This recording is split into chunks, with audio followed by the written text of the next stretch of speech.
Hello, Westford. There's big news from Annual Town Meeting this week. The candidates are gearing up for the May 2nd election, and State Representative James Arciero has been named to a legislative working group to address the impact of President Trump's policies on Massachusetts. I'm Ira Keltz, and it's time for WestfordCAT News.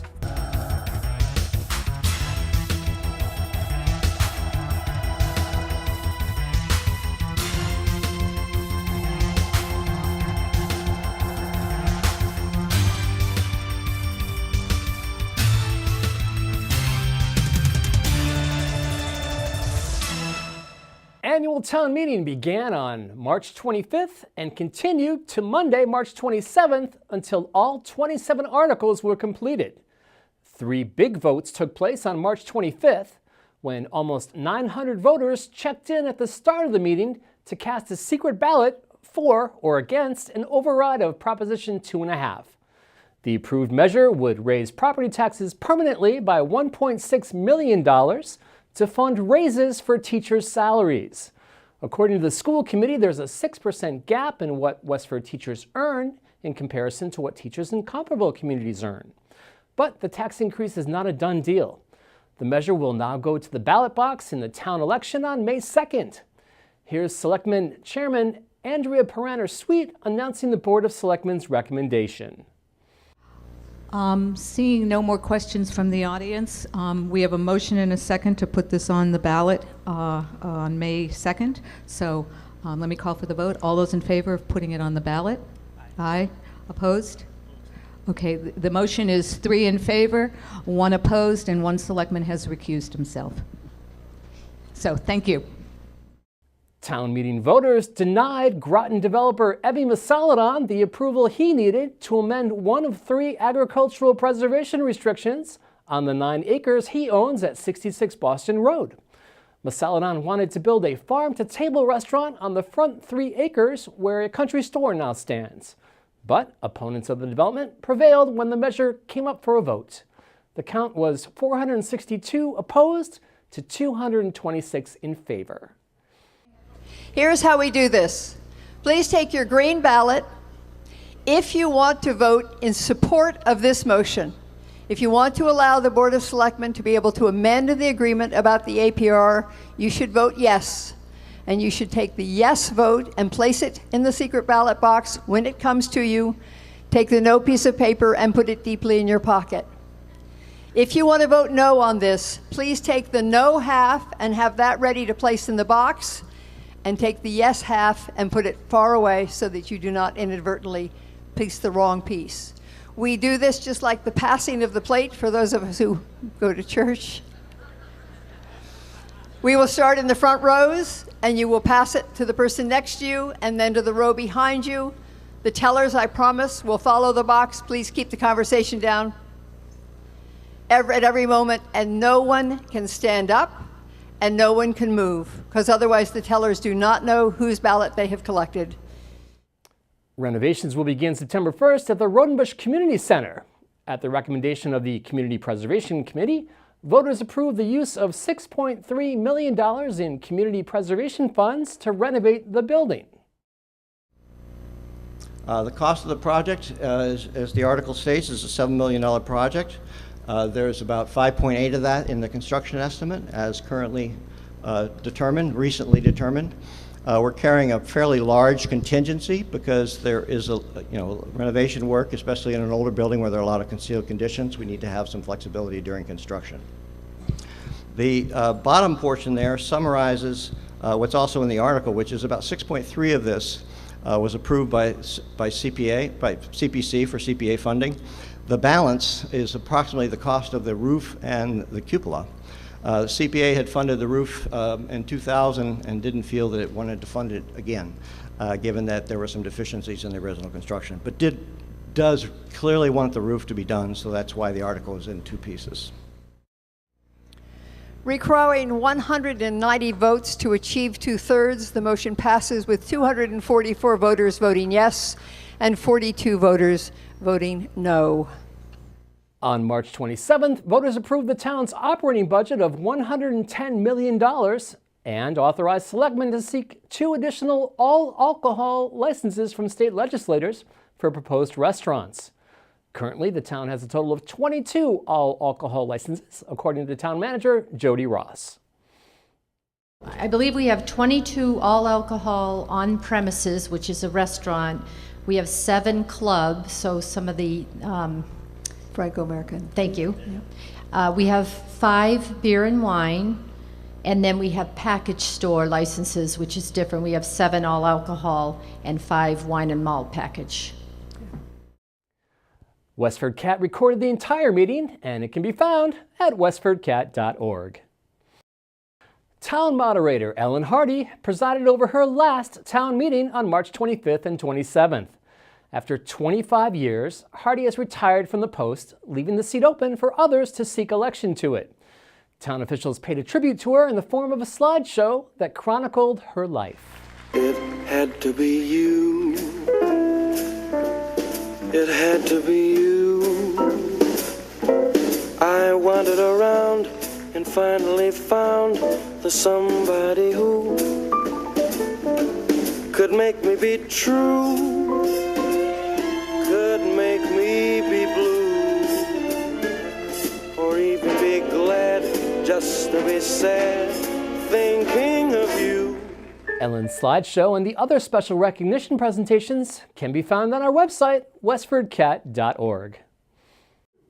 The Gordon B. Seavey Appreciation Award was presented on March 25th at Annual Town Meeting to Kathleen Chaplin, a former principal's aide at the Abbott School, who cares for the Children in the Morning program and then braves the weather outside to cheerfully greet students as they arrive, said Superintendent Bill Olson. Chaplin, who's 93, retired from her full-time position in 2011 after working at the Abbott for 15 years. Seavey, who died at age 91 in 1996, was editor and publisher of the Belmont Citizen and a Westford resident. And I would like to introduce to you, at 93 years young, she just turned 93 on February 15th of this year. Please. 2017 Gordon B. Seavey recipient, Kathleen Chaplin.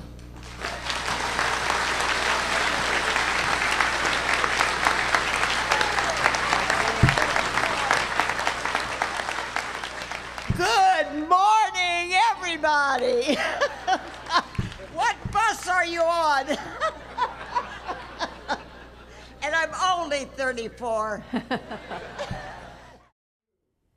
With town meeting behind us, candidates are gearing up for the May 2nd election. Running for the 2 selectmen seats are Tom Clay, Dennis Galvin, and Elizabeth Almeida. Selectmen served 3-year terms. Michelle Crawford and Zach Cataldo are running for 2 seats of 3 years each on the Board of Health. Joanne Belanger and Sun Hee are each vying for a 1-year vacancy on the Board of Health. Diane Holmes would like to serve a 5-year term on the Housing Authority, and she's running unopposed. Robert Price and Hayo Kester are running for the 2 library trustee seats, each for 3 years. There's also a 3-way race for town moderator: Susan Spooler, Don Sirianni, and Tom Severo. That term is 3 years as well. Dylan O'Connor is running unopposed for a 5-year seat on the planning board. And Gary Lavelle and Tom Spooler are running against each other for a 3-year vacancy on the planning board. 3 are running for 2 seats on the school committee as well. The winners will each serve 3 years. They are Alicia Mallon, Megan A. Eckroth, and Gloria K. Miller. WestfordCAT has invited all the candidates to video record a 5-minute platform statement, and those will be found at westfordcat.org, as well as on our 3 channel streams between programs. Here's our news director, Joyce Polino Crane, with highlights from the Selectmen's meeting on March 28th. Thanks, Ira. Robin Main, the attorney representing Newport Materials, addressed the Board of Selectmen on March 28th. She referenced a cease and desist letter issued by the Board of Health's attorney, Orestes Brown, on March 7th regarding soil that was being delivered to the company's 540 Groton Road site. At the March 13th Board of Health meeting, when Main first appeared in town, she asked to have Brown withdraw his letter, saying that the imported soil is highly regulated under the Department of Environmental Protection, and the company is under contractual obligation to its clients. It's not clear why the Board of Health issued the cease and desist order, or if Newport is complying. Health Director Jeff Stevens declined comment. Maine and Newport owner Richard D. Felice did not immediately return calls seeking comment. At the March 28th Selectmen's Meeting, both Maine and Chairman Andrea Perriner-Sweet acknowledged they would like to avoid legal action. I respectfully disagree with your conclusion that this is not legal action, and I will note that at the end of the cease and desist order, it even says that your client's failure to comply may subject them to court action for enforcement. As a result of receiving that letter, as you all know, I wrote a letter in response, and we said, if this rises to that level, we're going to have to take action. I mean, that just is a standard and obvious course, but we don't want that. We would like to reach a reasonable agreement here. We're not here for litigation, and frankly, from what I'm hearing, the Board of Health isn't either. Well, I certainly appreciate that. You and I will just have to agree to disagree, which is fine. But I certainly echo what you're saying based on what I have heard both from our Board of Health and from what you are saying tonight.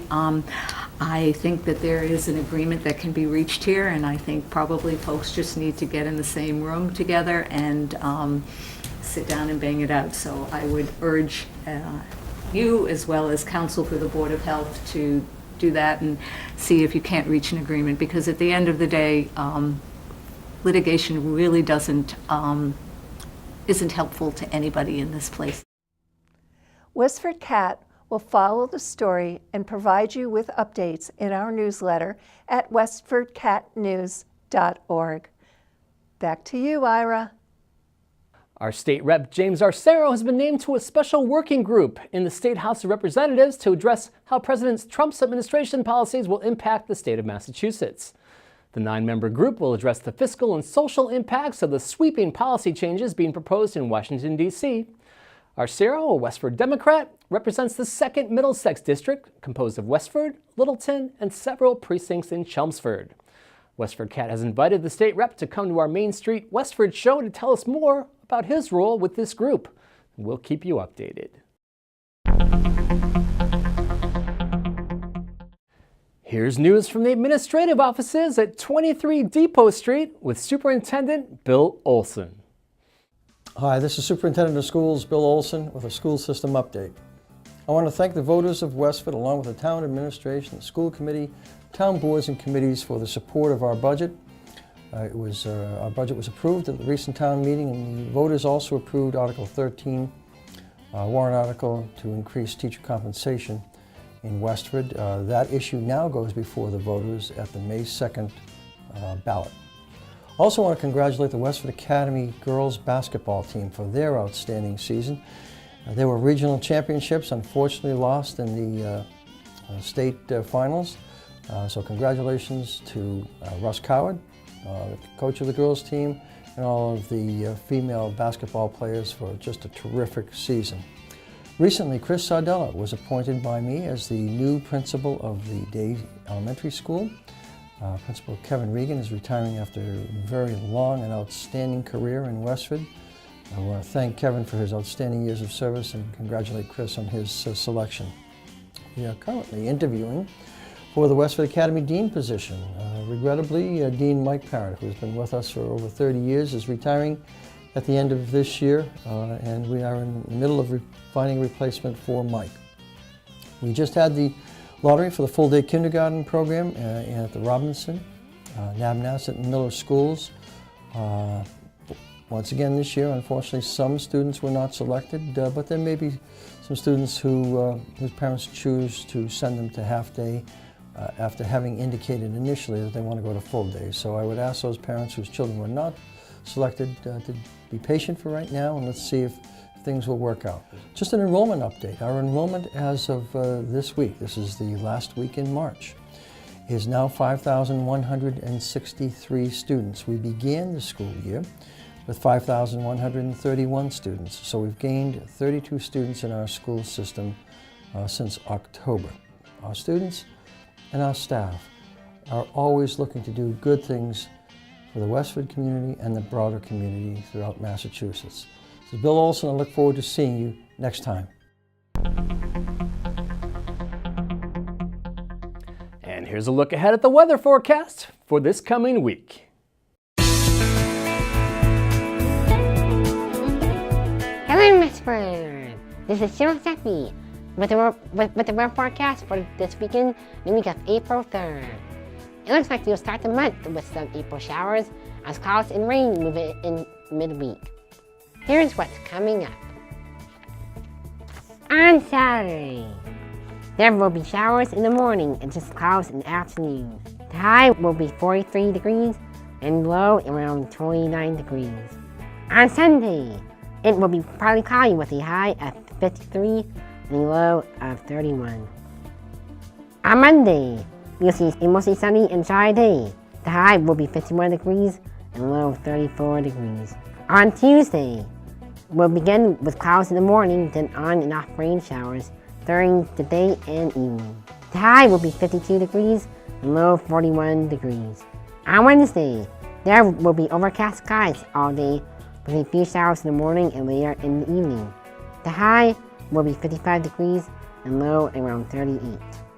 On Thursday, it will be cloudy again with occasional rain showers during the day and evening. The high will be around 54 degrees and low around 36 degrees. On Friday, we will see another cloudy day with rain with a high of 51 and low of 37. That was your Western weather. Have a great week, everyone. Here's Rekha Sharma with the benefits of lavender oil. Hi everyone, I'm Rekha Sharma, your Ayurveda practitioner, back with a new health tip for WestfordCAT News. Ayurveda is a science of life, helping you heal better in natural ways.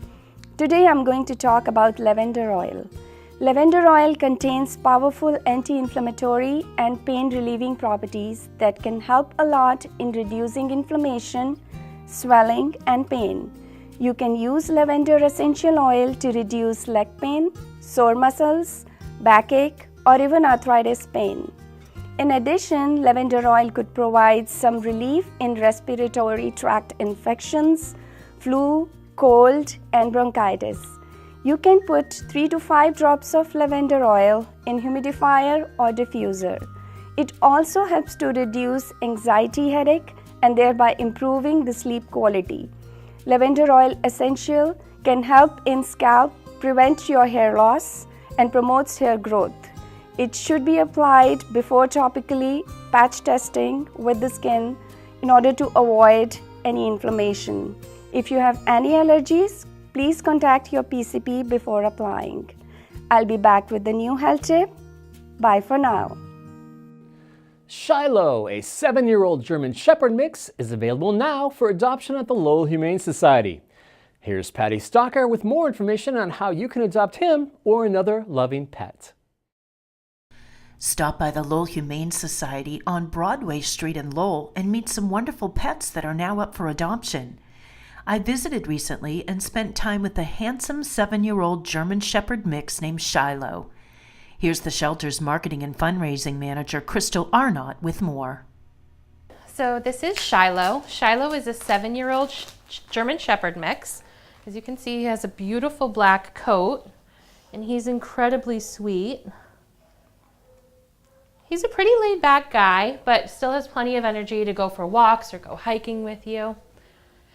He's a social guy. He likes to be around people, but he would prefer to be the only dog in the house. He's okay socially with dogs, like out on walks and things like that. He doesn't have any issues, but he would much rather be the only pet. Hi. He's pretty laid back. He'll snuggle on the couch with you or go for hikes in the forest. I think he would like a family that could be a little active, nothing crazy. You don't have to take him on marathon runs or anything, but he would like to spend some time outdoors playing. And he's just a really sweet boy, 7 years old. He's been with us for a few weeks. Unfortunately, he went home with another dog in the house, and we realized that that wasn't really what was good for him. He would prefer to be the only dog. So we're looking for some place that he can be the only one. He really likes to be pet. He'll ask for it. With German Shepherds like him, you do have to put in a little extra care. He'll need brushing on a regular basis, and he'll need to see a groomer to get this beautiful coat cleaned. Shiloh came to us because his family unfortunately had to move into a new place, and dogs were not allowed at the new place. One of my favorite things about adult dogs that are a little bit older is when they start to get these little white and gray patches. So you can see he's got some little white hairs on his head, and then on the backs of his legs he has a cute little strip of gray fur that I just think is so adorable, and then a little bit around his muzzle. To learn more about Shiloh or any of the other pets available now for adoption, or to find out how to donate, volunteer, foster a pet, or fill their wish list, go to lowellhumanesociety.org or visit them at 951 Broadway Street in Lowell. Call 978-452-7781. For Westford Cat, I'm Patty Stalker.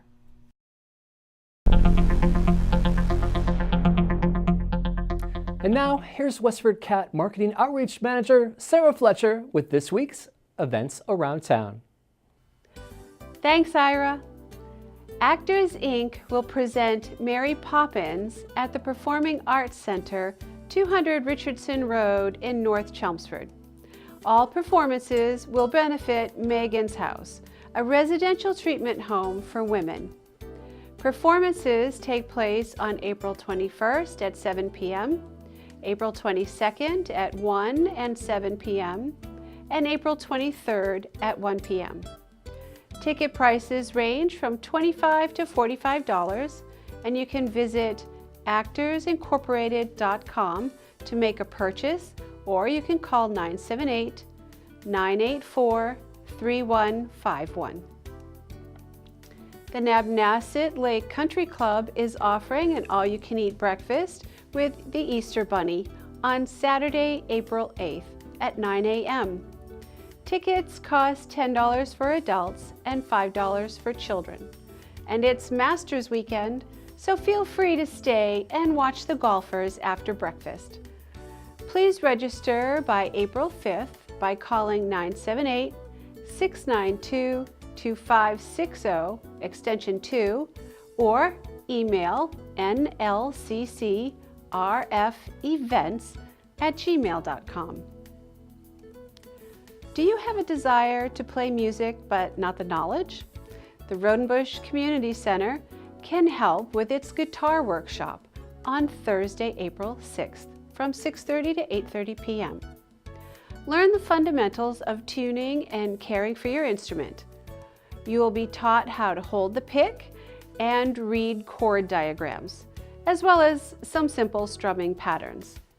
The cost is $38 for non-members and $35 for members. To register, visit rodenbush.org or call 978-692-5511. For Westford Cat News, I'm Sarah Fletcher. Back to you, Ira. And that's a wrap, Westford. We leave you with scenes from this year's annual town meeting. We'll see you next week.